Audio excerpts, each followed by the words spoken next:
எல்லாருக்கும் வணக்கங்க.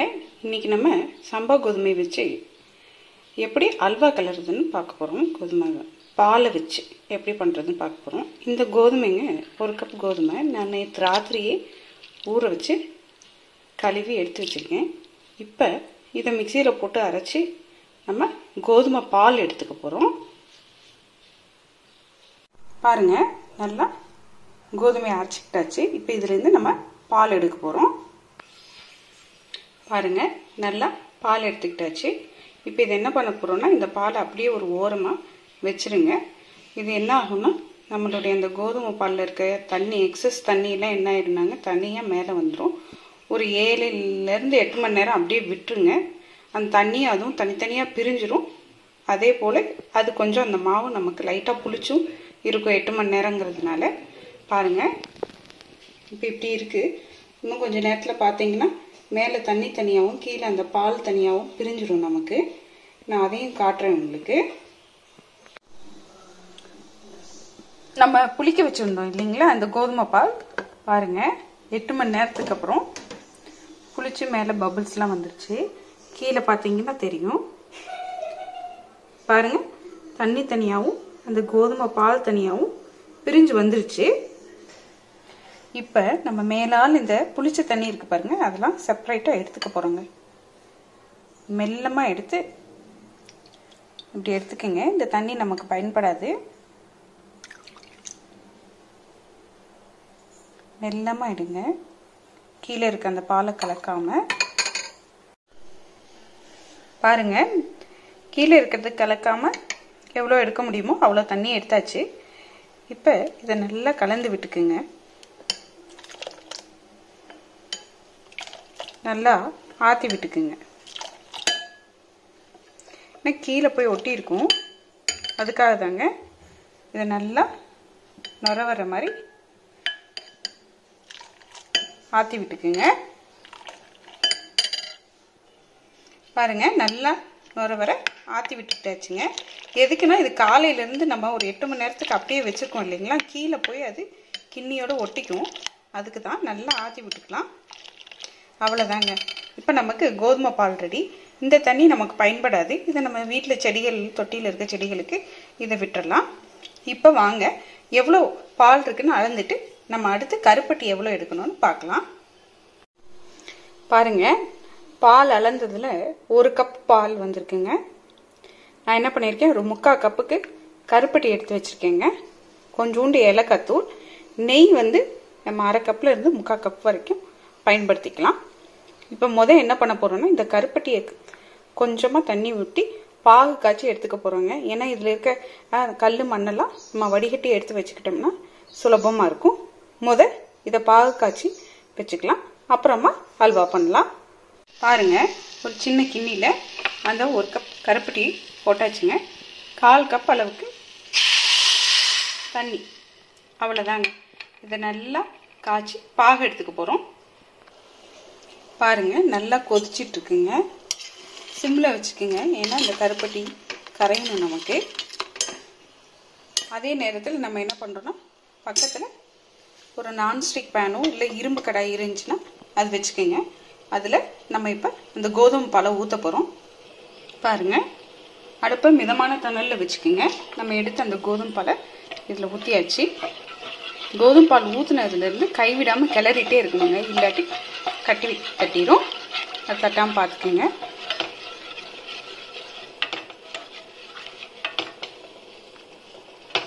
நல்லா கைவிடாமல் கிளறிட்டே இருங்க. இந்த பால் அப்படியே கொஞ்சம் கொஞ்சமாக வெந்து கெட்டியாக ஆரம்பிச்சிடும். ஒரு 5 நிமிஷத்துக்கு அப்புறம் பார்க்கலாம் எப்படி இருக்குன்னு. பாருங்கள், நல்லா கருப்பட்டி கரைஞ்சி கொதிக்க ஆரம்பிச்சிருச்சுங்க. இப்போ இதை நிறுத்திடுங்க. நிறுத்திட்டு நான் என்ன பண்ண போகிறேன்னா, ஏலக்காய் தூள் இதிலையே போட்டு கலந்து விட்டுறலாங்க. ஆறுனதுக்கப்புறம் இதை வடித்து டைரெக்டாக நம்மளுடைய கோதுமை பாலில் ஊற்றிக்கலாம். இது ஆறிட்டு இருக்கட்டும். அதுக்குள்ளே நம்ம இதை கிளற ஆரம்பிச்சிடலாம்.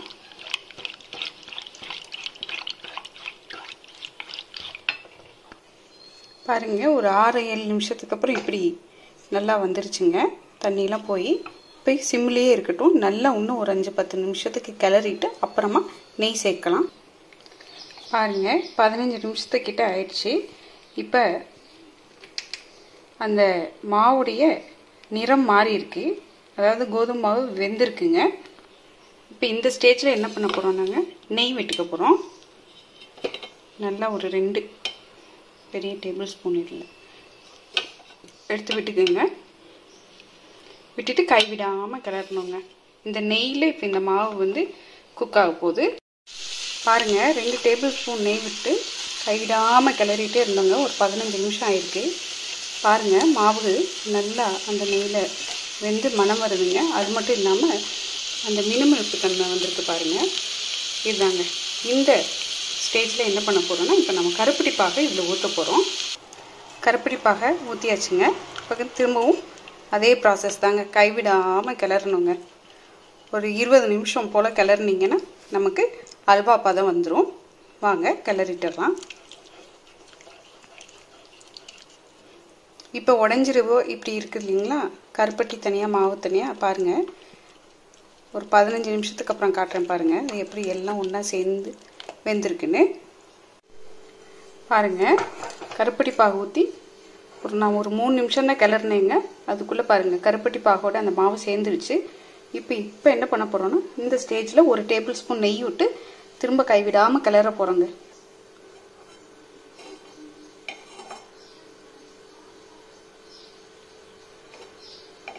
ரெண்டு டேபிள் ஸ்பூன் விட்டுக்குங்க. இப்போ நல்லா கிளறணுங்க. இதை பாருங்கள் நம்ம விட்ட நெய்யை வந்து உள்ளே இழுத்துக்குச்சு. இப்போ இந்த ஸ்டேஜில் நான் திரும்பவும் ஒரு 2 டேபிள் ஸ்பூன் அளவுக்கு நெய் விடுறேங்க. நெய்யை நல்லா உள்ளே இழுத்துக்கிட்டே என்ன பண்ணுவோம்னாங்க, மாவும் கருப்பட்டியும் சேர்ந்து நல்லா ஒரு மணம் வருங்க நமக்கு. கடைசி அல்வா ரெடி ஆகும்போது ஒரு கிட்டத்தட்ட 5 டேபிள் ஸ்பூன் கிட்ட நெய் விட்டுட்டேங்க. போதும்னு நினைக்கிறேன் நம்ம அல்வாவுக்கு. இப்போ இதை கைவிடாமல் கிளறணுங்க. பாருங்கள் நம்ம எவ்வளோ நெய் விட்டுருந்தோம் எல்லாத்தையும் உள் வாங்கிக்கிச்சுங்க. இன்னும் ஒரு 10 நிமிஷம் கிளறினோம்னா இந்த நெய்யெல்லாம் பிரிஞ்சு வர ஆரம்பிக்கும். அவ்வளோதாங்க, பிரிஞ்சு வர ஆரம்பிச்சிருச்சுன்னா நம்மளுடைய அல்வா ரெடி ஆயிடும். பாருங்கள் நெய்யெல்லாம் உள்ளே இழுத்துக்குச்சு. இப்போ நான் என்ன பண்ணிட்டேன்னா, சிம்மை விட ரொம்ப கம்மியாக வச்சுட்டேங்க. ரொம்ப கம்மியான தணலில் வச்சுட்டு என்ன பண்ணுறேன்னா, ஒரு சின்ன மூடிங்க போட்டு வச்சுருங்க. ஒரு 5 நிமிஷங்க வச்சு எடுத்தோம்னா நமக்கு கரெக்டான பதத்துக்கு வந்துடும். 5 நிமிஷத்துக்கு அப்புறம் எப்படி இருக்குன்னு காட்டுறேங்க உங்களுக்கு. பாருங்கள் தண்ணி விட ஆரம்பிச்சிச்சுங்க, எடுத்துடலாம். பாருங்கள் ஓரங்கள்லாம் பாருங்கள், இந்த ஓரங்கள்லாம் நெய் பிரிஞ்சு வர ஆரம்பிக்குதுங்க. அது மட்டும் இல்லாமல் அந்த கருப்பட்டியும் கோதுமை மாவும் சேர்ந்து ஒரு நல்ல மணம் வருதுங்க. அந்த மினுமினுப்பு தன்மை வந்துருச்சு. அவ்வளோதாங்க, இதுதான் பதம். இப்போ நம்ம அடுப்பு ஆஃப் பண்ணிடலாம். பாருங்கள் ஒரு தட்டில் நான் ஒரு பாதி இதுக்கு நெய் தடவி வச்சுருக்கேன். இப்போ நம்மளுடைய அல்வாவை எடுத்து இதில் கொட்ட போகிறோங்க.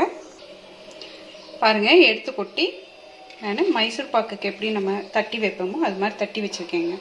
இது ஆறட்டும். ஆறினோடனே இதை நம்ம வில்லைகளை போட்டு பரிமாறினோம்னா நம்மளுடைய சுவையான கோதுமை பால் அல்வா ரெடிங்க. பாருங்கள் கொஞ்சோண்டு ஆறிடுச்சுங்க. நான் கட் பண்ணுறேன். இப்போ உங்களுக்கு காமிக்கணுங்கிறதுக்காக நான் கட் பண்ணுறேன். நீங்கள் கம்ப்ளீட்டாக ஆறுனதுக்கப்புறம் கட் பண்ணிங்கன்னா அப்படியே அழகாக சதுரம் சதுரமாக நமக்கு கிடைக்குங்க. இருங்க உங்களுக்கு இலையில வச்சு காட்டுறேன். பாருங்கள் நம்மளுடைய அல்வா துண்டுகள் ரெடி. கம்ப்ளீட்டாக ஆறிடுச்சுன்னா இன்னும் உங்களுக்கு கரெக்டான ஷேப் கிடைக்குங்க. முதல் முறை நம்ம சேனலை பார்க்குறீங்கன்னா சப்ஸ்கிரைப் பண்ணிக்கோங்க. நம்ம சேனலை லைக் பண்ணுங்கள், ஷேர் பண்ணுங்கள், கமெண்ட் பண்ணுங்கள். நீங்களும் இந்த ரெசிபியை வீட்டில் ட்ரை பண்ணி பாருங்கள். வணக்கங்க.